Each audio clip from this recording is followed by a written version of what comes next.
Welcome to the Symposium interview series. Today I'm talking to Professor Neil Williams. Professor Williams is one of Australia's most highly respected geoscientists who's currently an honorary professional fellow at the University of Wollongong.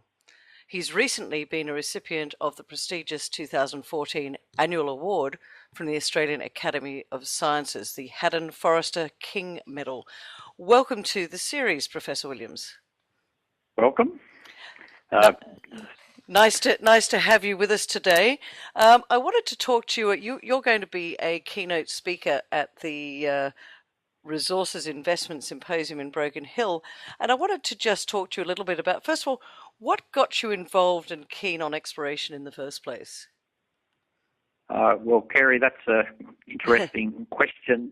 I grew up in Albury on the New South Wales-Victorian border, and in an area that was surrounded by old gold mines, particularly the famous old workings at Beechworth in Victoria and the Bethanga goldfield near the Hume Weir near Albury.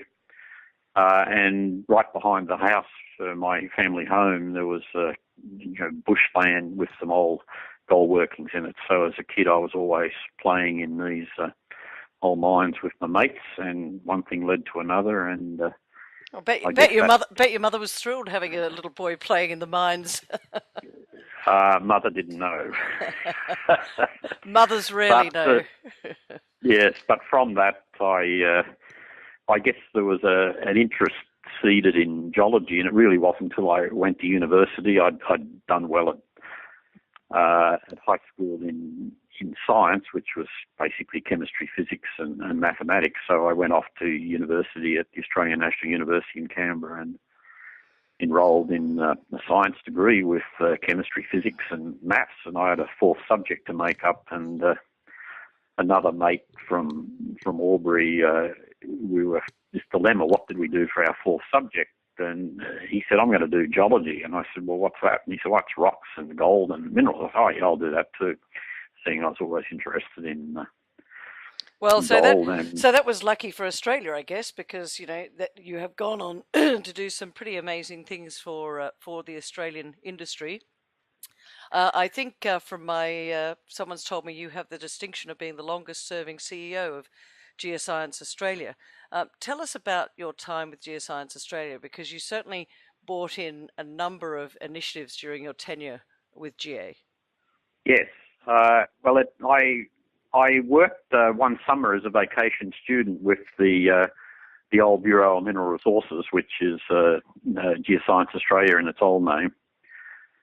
And I have to say I wasn't very impressed with the way public servants worked, so I vowed I'd never ever be a public servant. And the next year I worked for Renison Goldfields on the west coast of Tassie as a student, and then went back and worked with them in my first job.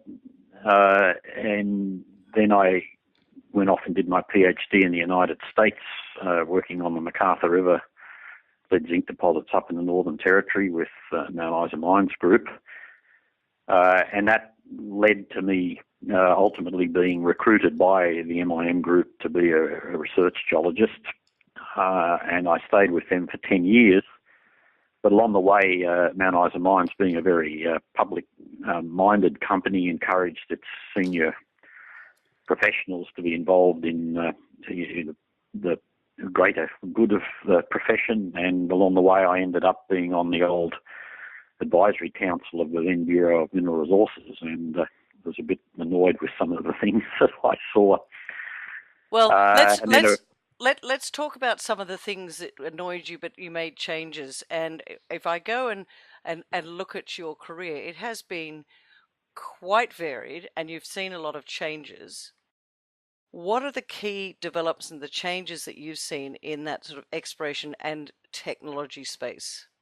When I joined Geoscience Australia, it was the end of an era where we had mapped the whole of the Australian continent at reconnaissance scale, with a scale of 1 to 250,000 regional geology maps, and that had encouraged and catalysed a lot of modern exploration. But it was clear that the next phase of exploration was increasingly going to be undercover in the areas where we couldn't directly detect or see ore deposits very close to the surface. So I took the decision that geophysical mapping of the continent was the next major priority to supplement all of the surface mapping that we'd done. So I oversaw a big program of airborne geophysical surveying, particularly air mag and radiometrics, and in quite intensive activity in getting better gravity coverage across the continent.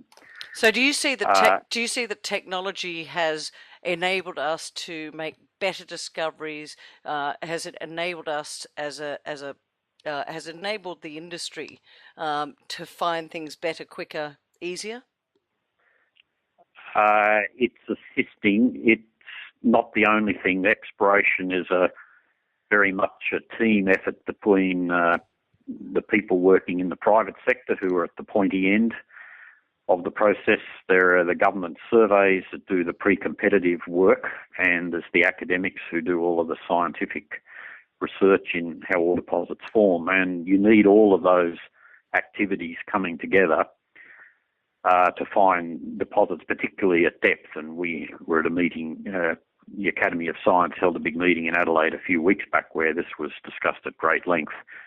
We're pretty good now with the technology and imagery available through our geophysical work from the surveys to identify broad zones where there may be deposits at depth.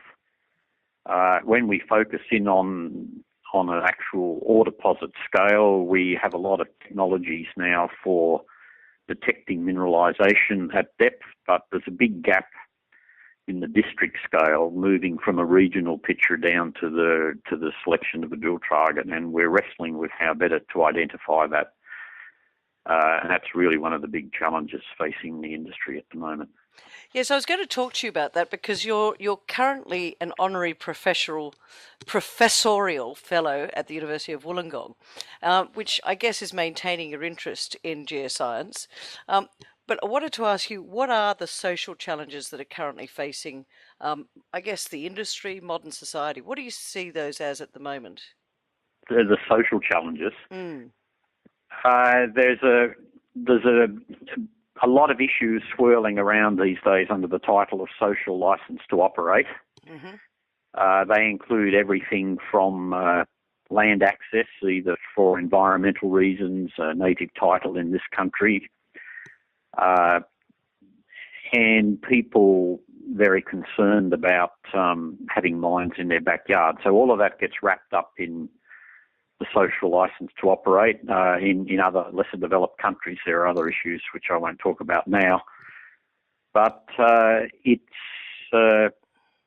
those problems can be solved and are being solved. But the big issue we face is where do we want to look and be sure that when we do expend the effort to negotiate land access to cover off on all the environmental impact issues, that we're doing it in an area where we really think there is some chance of finding major mineral deposits. So it gets back to this ground selection and targeting is becoming a huge challenge undercover. Professor Williams, you're going to be a keynote speaker at our Resources Investment Symposium in Broken Hill. You're speaking on Tuesday, the 26th of May. Can you let the listeners know what they can expect to hear from your talk? Yes. My talk is a retrospective that's going to look back at some of the major discoveries that have been made in Australia over the last 20 or 30 years and look at some of the lessons we've learned from those. There were many surprises along the way, but they taught us a lot about where to look and how to look. And I want to really draw out those lessons and the impact that they have on how we're going to go forward with exploration in the future in this country. My goodness, I think that's something that all of the industry should be coming along to listen to. Somebody who has been there, understands some of the challenges that have faced us. Professor Williams, thank you so much for talking with us today, and we look forward to seeing you at the end of May in Broken Hill. My pleasure. Thank you.